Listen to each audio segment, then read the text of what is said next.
Senator, thanks so much for joining us. So what's your reaction to the breaking news we're following that the president intends to nominate Judge Amy Coney Barrett to the U.S. Supreme Court, intends to do so tomorrow at his announcement in the Rose Garden?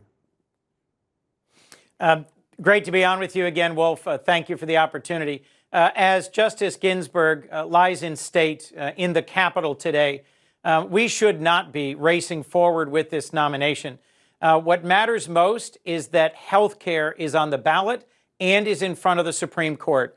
As you know, Wolf, a week after the election, a Supreme Court case is going to be heard in which 18 Republican state attorneys general, with President Trump's active support, are trying to reverse the Affordable Care Act.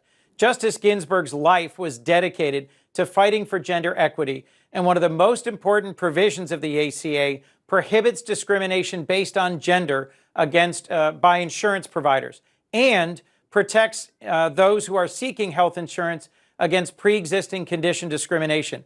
Because of this pandemic, made worse by Trump's bungled handling of it, there's now 7 million Americans infected by COVID-19 with a new pre-existing condition. We know that Judge Barrett has made statements disparaging the Affordable Care Act, disparaging the decision that upheld the Affordable Care Act.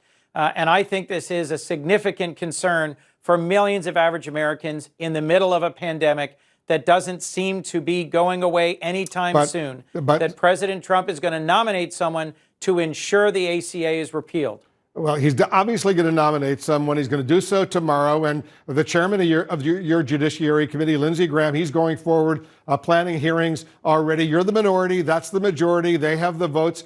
You'll have to consider the qualifications of this Supreme Court nominee. You voted against her nomination to the 7th U.S. Circuit Court of Appeals when she was nominated. Has anything changed this time around? For one thing, are you willing to meet with her? Well, Wolf, what's changed is that we're in the middle of a pandemic and a recession.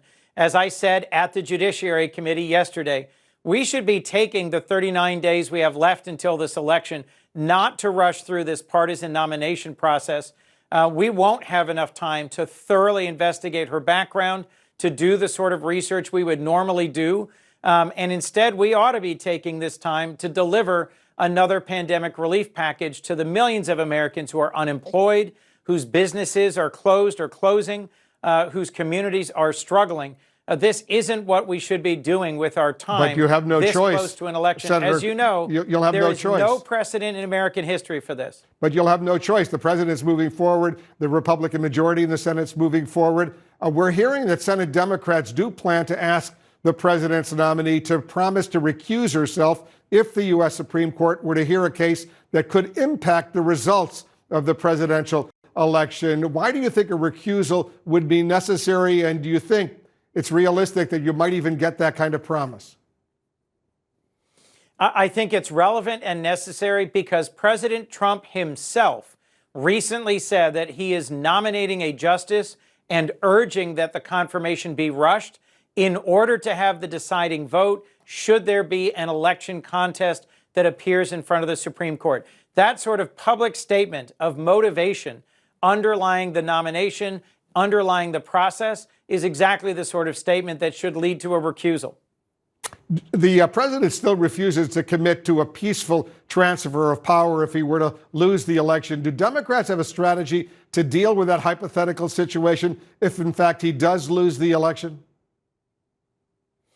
Well, frankly, Wolf, this is the sort of thing that tests the very fabric, the underpinnings of our democracy. And we need folks who are listening, folks who are serving the public in a wide range of different capacities to take this seriously.